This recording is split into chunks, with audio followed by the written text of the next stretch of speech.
ये एक और आज यहाँ पर नहीं सुरेश जी को समझ आ रहा है,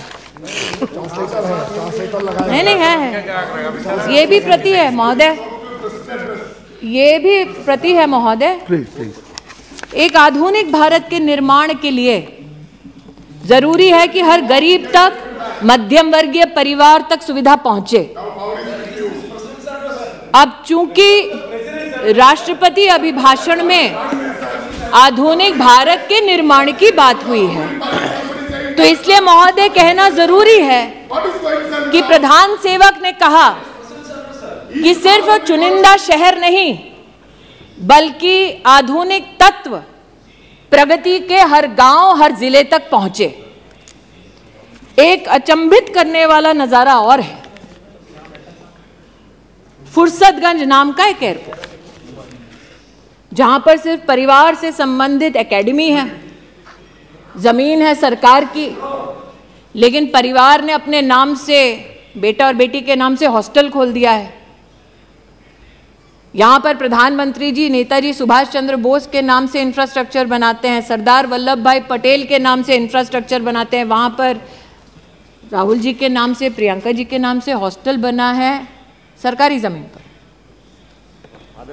और बोर्ड पर वो जब थे तो उन्होंने उस पूरी अकादमी के संचालन के लिए किसी हिंदुस्तानी को नहीं, किसी विदेशी कंपनी पर विश्वास किया। उस विदेशी कंपनी ने उस एयरपोर्ट का क्या हश्र किया, यहां पर उस रिपोर्ट में उल्लेखित है।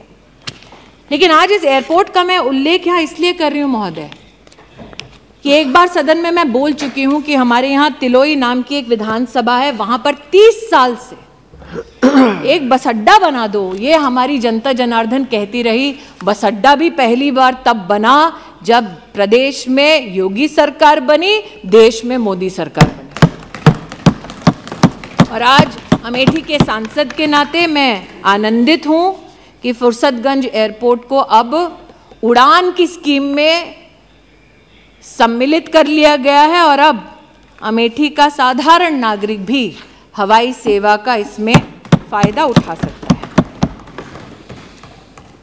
इस बात से कोई इनकार नहीं कर सकता कि अमेठी की एक बार चर्चा होती थी और मैंने राष्ट्रपति जी के अभिभाषण का विशेष उल्लेख इसलिए भी किया, महामहिम राष्ट्रपति जी एक बहुत ही गरीब सामान्य परिवार से हैं और इस सरकार की एक बहुत बड़ी मानवीय उपलब्धि यह है कि पद्म पुरस्कार उनको जाता है जो धरातल पर काम करते हैं, मानवीय काम करते हैं, राष्ट्र का नाम रोशन करते हैं बिना इस अपेक्षा के कि उन्हें सम्मानित किया जाएगा।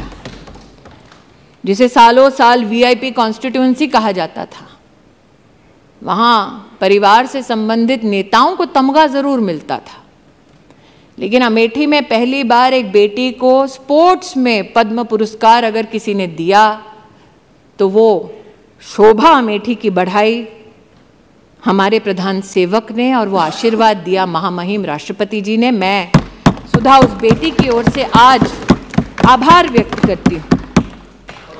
महामहिम राष्ट्रपति जी, हाँ मैं माइनॉरिटीज की भी वो बात करना चाहते हैं, मैं माइनॉरिटीज की भी महोदय, वैसे आपका महोदय निर्देश ये रहता है, आपका ये निर्देश रहता है महोदय कि सिर्फ चेयर जो रानी जी के वक्तव्य के अलावा कुछ भी रिपोर्ट और जो निजी वक्तव्य दे रहे हैं ताकि मैं भाषण अपना बंद कर दूं, उनको ना सुनो। तो मैं बताना चाहूंगी महोदय, महिला और माइनॉरिटी दोनों, जो शायद इनको शर्मसार कर दे, हज की कली पॉलिसी देश में प्रस्तावित हुई और जब इनकी सरकार थी जो इस वक्त चिल्ला रहे हैं, तब हज की एक एक एप्लीकेशन के लिए पैसा लिया जाता था, जो हज पे नहीं जा रहा उससे भी पैसा लिया जाता था। और पहली बार फॉर्म के लिए पैसा गरीब मुसलमान को ना भरना पड़े, ऐसी पॉलिसी मोदी सरकार लाई। 50,000 रुपए हज की यात्रा, उसमें कम खर्चा करना पड़ेगा गरीब को, यह भी कदम मोदी सरकार ने उठाया और भारत की तिजोरी से पैसा निकालकर ये नहीं किया। अनुशासित प्रशासनिक ढांचे के माध्यम से ये किया। आज जिस लोन की ये बात करते हैं, जब इनकी सरकार थी तो मात्र 100 करोड़ का लोन इन्होंने दिया अपनी सरकार में। मोदी सरकार ने माइनॉरिटी में 21,000 से ज्यादा छात्रों को 280 करोड़ रुपया से ज्यादा पैसा दिया। ये छलते रहे देश में माइनॉरिटीज को, ये कहते हुए कि ये इनके हमदर्द हैं। और आज जो मुझसे पूछते हैं कि आपने क्या किया महिला का, अगर आप जेंडर बजट देखें महोदय, तो 2014 में जब इनकी सरकार थी और जो बजट अभी घोषित हुआ है, उस पूरे बजट में जेंडर बजट एक एक मंत्रालय में 130% का इजाफा हुआ है। जवाब दें कि जब इनकी सरकार थी तब इन्होंने महिला को केंद्र बिंदु बनाकर इस प्रकार का आवंटन क्यों नहीं किया। मैं आज दिनकर जी को याद करती हूं। राष्ट्रकवि ने कहा था, प्रण करना है सहज, कठिन है लेकिन उसे निभाना। सबसे बड़ी जांच है व्रत का अंतिम मोल चुकाना। संकल्प मोदी ने किया और इसीलिए आज कीमत चुकाते हैं जब आप बिना किसी तथ्य के उन पर कटाक्ष करते हैं, उन पर आरोप मढ़ते हैं। जिन्होंने आज इस सदन में आरोप मढ़ा वो बताएं कि 40 एकड़ भूमि पर आज भी 623 रुपए क्यों देते हैं, वो भूमि छोड़ते क्यों नहीं और सरकार को वो भूमि लौटाते क्यों नहीं। जिन्होंने आज इस सदन पर कटाक्षों की लहर गिना दी, उनसे पूछती हूं, सम्राट साइकिल अमेठी के किसानों की जमीन आज भी क्यों उस खानदान ने हड़पी है, लौटाते क्यों नहीं कोर्ट ऑर्डर के बावजूद।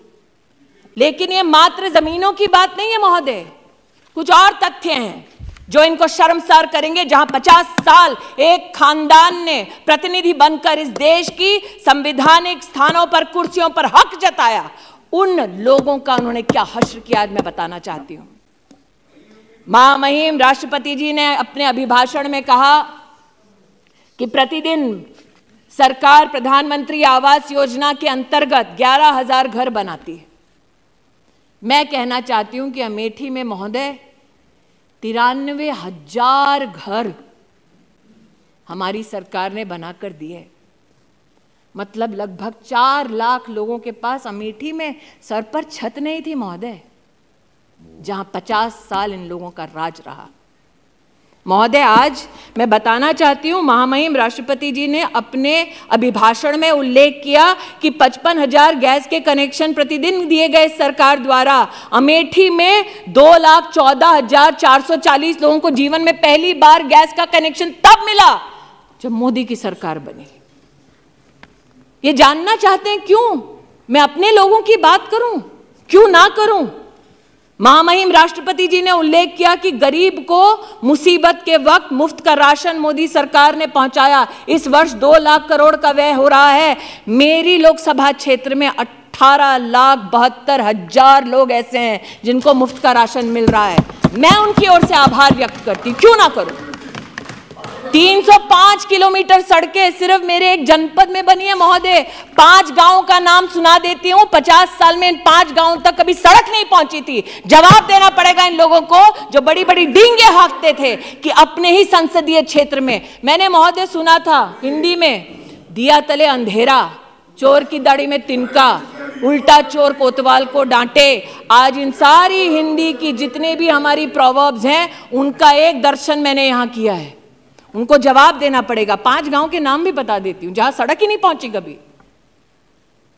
इसलिए महोदय आज महामहिम राष्ट्रपति जी के अभिभाषण पर आभार मैं इसलिए व्यक्त करती हूं कि देश में पहली बार आदिवासी समुदाय की एक बेटी को, एक महिला को राष्ट्र के सबसे उच्च संवैधानिक पद पर मात्र नरेंद्र भाई मोदी के प्रयासों से पहुंचाया गया। इतना ही संतोष नहीं कर रही हूं, मैं गौरव करती हूं इस बात का कि अगर आप समुचित सरकार का आदिवासी क्षेत्र के लिए बजट देखिए तो जब कांग्रेस की सरकार थी तो 19,000 करोड़ रुपया खर्चा करते थे, पूरी सरकार को कहते थे, और जब मोदी जी की सरकार बनी तो 88,000 करोड़ रुपया मात्र आदिवासी परिवारों के लिए हमारी सरकार ने व्यय किया।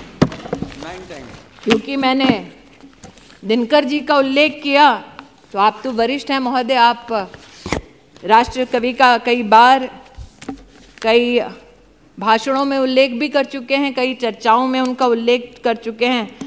उन्होंने कहा था कि सच है विपत्ति जब आती है कायर को ही दहलाती है। वो कौन था जो कहता था विदेश से वैक्सीन लाओ? वो कौन था जो कहता था हिंदुस्तान की वैक्सीन ना लगाओ?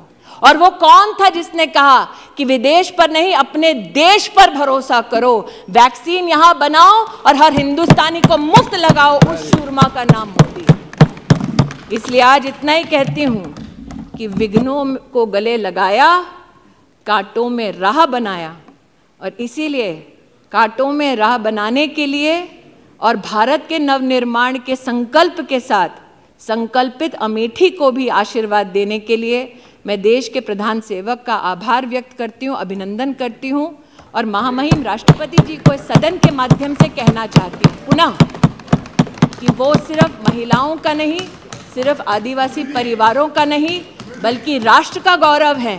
और अमृत काल में हमारे राष्ट्र में इसी प्रकार की महिला और सामाजिक परिस्थितियों से उत्थान करने वाली महिला का उल्लेख बार बार हमारे इतिहास में स्वर्णिम अक्षरों में हो। अमृत काल में मेरी प्रभु से यही प्रार्थना है। महामहिम राष्ट्रपति जी को बड़े गौरव के साथ चरणों में शीश झुका के उनके अभिभाषण के लिए आभार व्यक्त करती हूँ। श्री कार्ति चिदम्बरम जी।